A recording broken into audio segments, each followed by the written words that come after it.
Just a little tour of the PharmNG manufacturing site in Watsonville, California.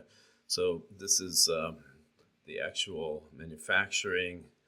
So we're working with metal, creating the parts of the robot, and so grinding. This is the brake bin machine where you fold the metal. It's a laser cutter that can cut quarter-inch steel, and drill presses and other machining machines. This is now the assembly area, and so there's a lot of coordination of parts and that flow into the robot, and then testing and flashing the brains is done in this section. This is the assembly of the actual robots and the wheel assemblies, tires.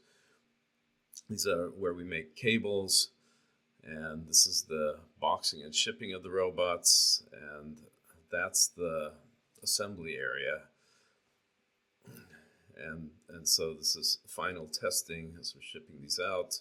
This is the engineering area, so it's where things are designed, the mechanical engineering, and this is testing of tools and just testing of system integration here.